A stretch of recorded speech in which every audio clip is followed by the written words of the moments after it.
before we study the Buddhist teaching, we should know that we are in a world of suffering. Sometimes we're happy, but we are also in the world of suffering.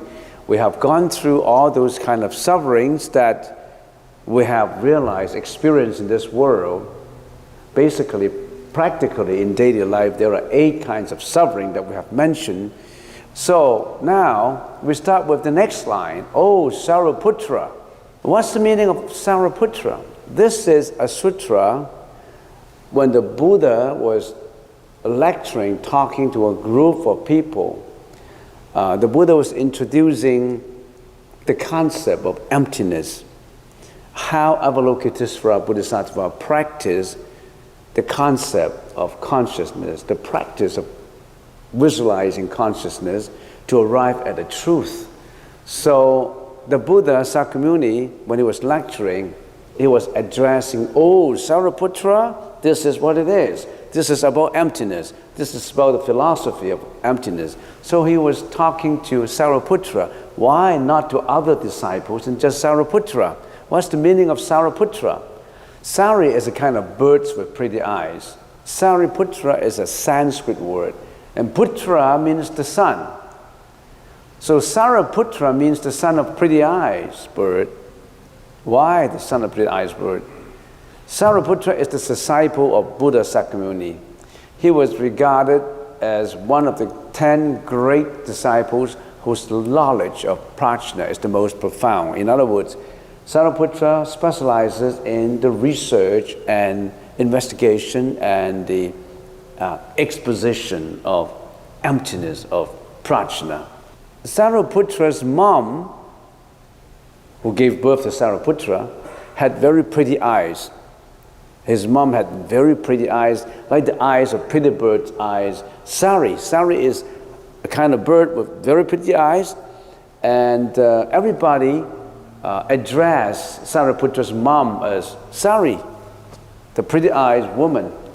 So Sariputra was given birth by a pretty eyed woman, so they call Sariputra the son. Putra means the son of pretty eyed bird.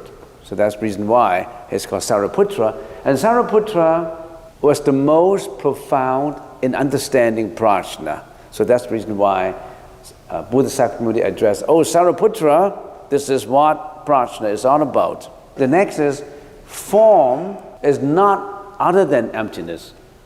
Emptiness is not other than form. Form is emptiness, and emptiness is form. What does it mean? What does it mean by empty? What does it mean by form? Form, rupa in the Sanskrit language, is one of the 5 skandhas.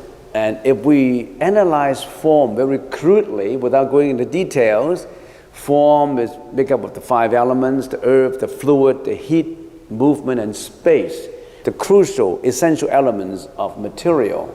And of course, all material is made up of elements, and elements can be broken further down into many, many things, but basically it's earth, which means hotness. All material has obstructions. So earth, hotness, it obstructs you because of its hotness. Fluid, liquid. Liquid is also material. It's a combination of H2O, hydrogen and oxygen. Material has heat in it, has temperature, it's like our body. Movement, everything in your body must move. There's a movement in the body. The air movement. And the air movement has space in it, that's why it moves. So all material has this 5 very crucial elements in it. That's why we call it material. So you know how the Buddha analyzed material? You see, for first-time comers, you should know that the Buddhist teaching is not about worship me, I'm the Buddha. I can take you to nirvana. I can take you to heaven. No, the Buddha said, learn the world, learn the earth, learn the cosmos, learn about yourself, learn about your body, learn about your mind. It's about an understanding of yourself. It's not about the faith in the Buddha, it's about yourself. Form arises from depending on causes and conditions. That's why we say form is not other than emptiness. Form is never apart from the truth of emptiness. Then what is emptiness? We're going to know about emptiness, which we already have explained. But we'll explain a little further. Emptiness means what? Empty of what? Emptiness because of everything is conditional causation. Everything is because of causes put together. The existence of a thing is because of conditional causation, the existence of all these dependent causes. Just an example, I'm a form, I'm a body. I'm a body and I don't have independent existence. My body exists because of all causes mature and put together. The many causes, the main cause, secondary cause, the primary cause, secondary causes, and their conditions. My mom and dad came together and produced me. And I exist because of health, because of water, because of air, because of everything. So my existence is dependent on many things. That means I'm empty. I'm empty of what? What is the opposite of empty? Full. So when I have a cup, and I have a cup of water, I pour out all the water, this cup is empty of what? Empty of water. But is this cup really empty? When you empty it of water, it is still full of air. So when you talk about emptiness, it's an illusion. It's empty of water, but it's empty not just of water. It's empty. Why? Because it does not have an inherent, independent existence. Our body is not independently exist. It's not independently created. It's based on many things. It's dependent arising. So this self, this ego that you've been saying, I, myself, I am me, I'm John, I'm Jack, I'm Mary, you don't have an independent existence. Because you're a dependent arising. You have no self. But our illusion is we have a self. This is myself. I got to protect myself. This is mine, this is yours. So this self actually is selfless. But you don't regard it. You want to protect it. You want to protect it even at the expense of hurting others. In the Sanskrit language is asvabhava, without its essence. And also one more concept is form is impermanent. It does not even have a permanent existence. Not just your body. Everything is impermanent. We know that. A primary school kid would know impermanence. We know from very young age that we're going to die. Nothing stays.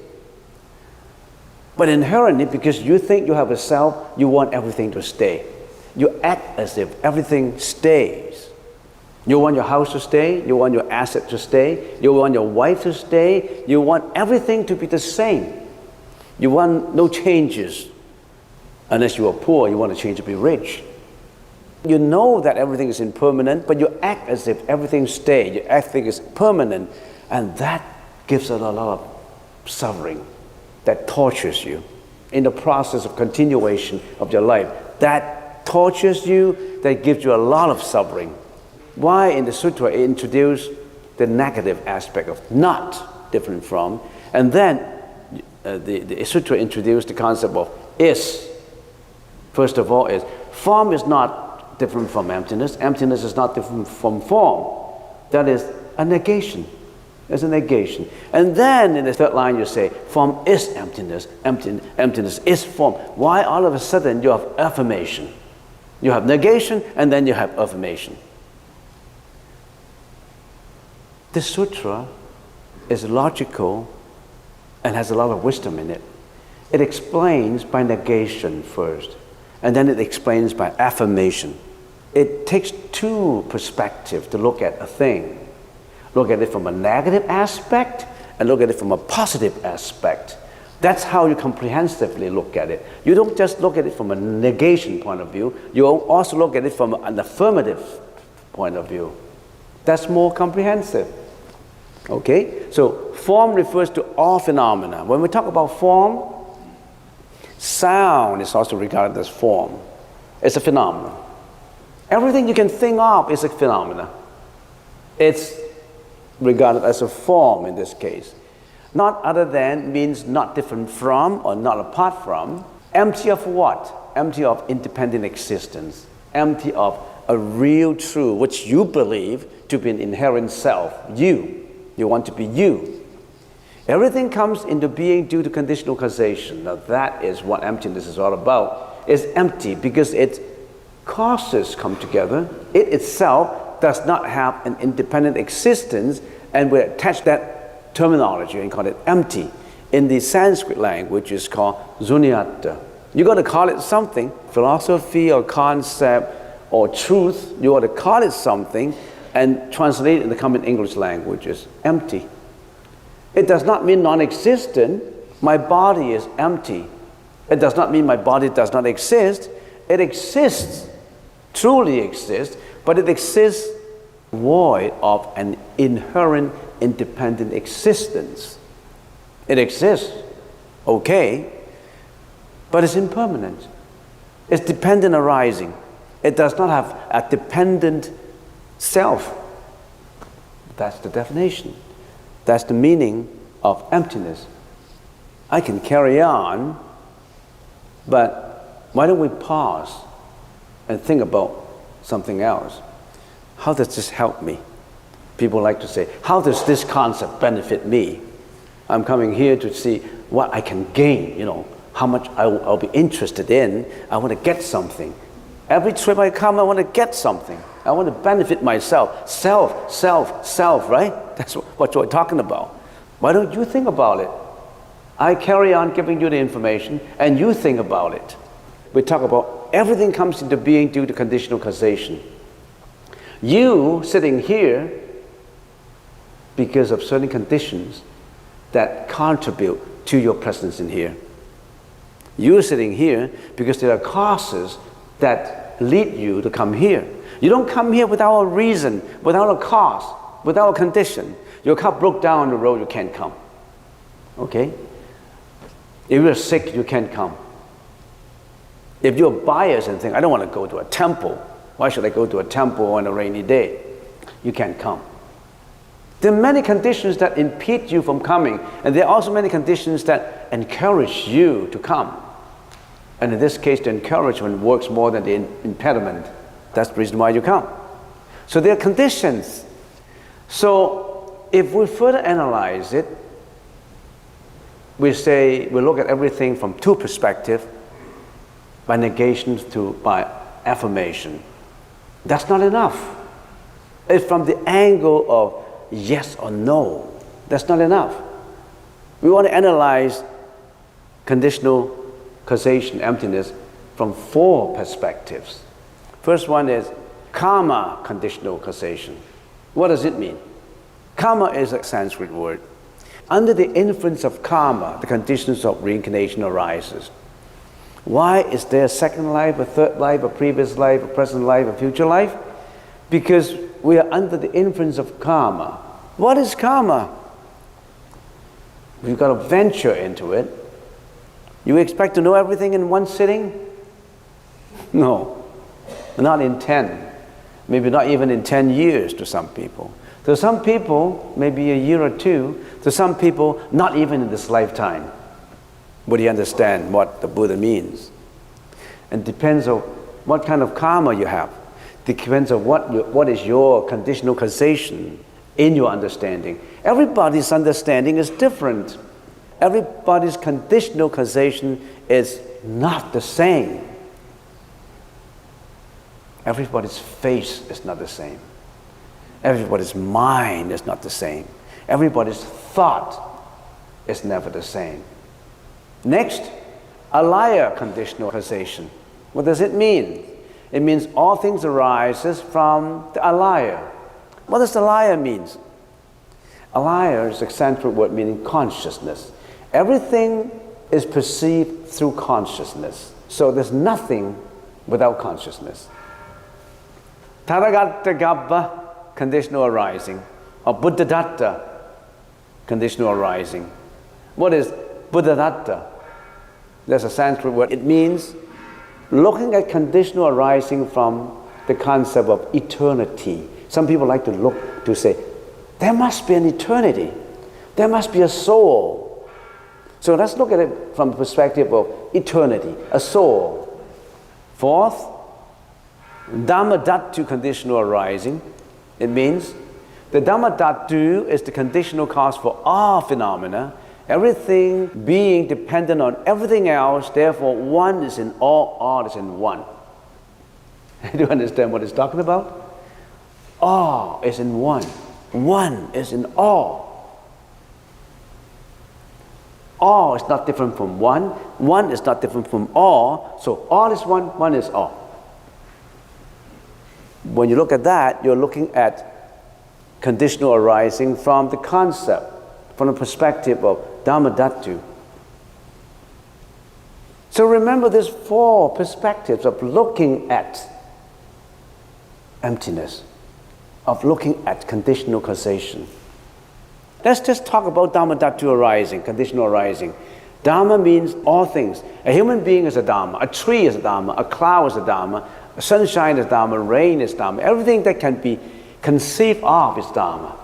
You've got to define your terms. Everything that your mind can think of, we call it a Dhamma. That's how we make the argument. That's how we carry on the elaboration of our thinking. So when we say all Dhamma are marked with emptiness, we are saying everything has emptiness as its own nature. It means nothing can be born, nothing can die. What is the literal meaning of being born? Being born is out of nothing, boom, becomes something. How can it happen that out of nothing, boom, becomes something? And dying, that means something will be destroyed forever. But nothing will be destroyed. Why? We have to go further to understand this. If a thing is not empty, it cannot be there. If there is no conditional causation, nothing exists. So thanks to emptiness, everything exists. Form is not other than emptiness, because in form we find feelings, perception, conceptualization, volition, and consciousness. Emptiness makes everything comes into being. Emptiness is full of everything, full of life. To be empty does not mean non-existent. Emptiness is empty of independent existence, because everything is dependent arising. Because of emptiness, all conditions may come and all conditions may fail. Because of coming and going and coming and going, everything exists. So thank you very much, emptiness. Because of you, everything exists. Because of you, life is lively and active. Because of you, there are changes. Because of you, poor can change to be better, to be rich, and of course rich can be poor. Because of changes, we have hope. Because of emptiness, we have hope. It's just the opposite from what people think. Everything is empty. Oh, I'm hopeless. You don't understand emptiness. You're helpless in your conceptualization because you don't understand it properly. The whole universe is empty, but it is full. You will live a life that is full. You walk every highway. You climb every mountain, cross every stream. How active, how full, because there's a stream to cross, a mountain to climb, a highway to drive. All these changes make the whole world come true. I intend to talk about a lot more, but I can only finish 1% of what I want to say. And now they say, lunch, lunch, lunch.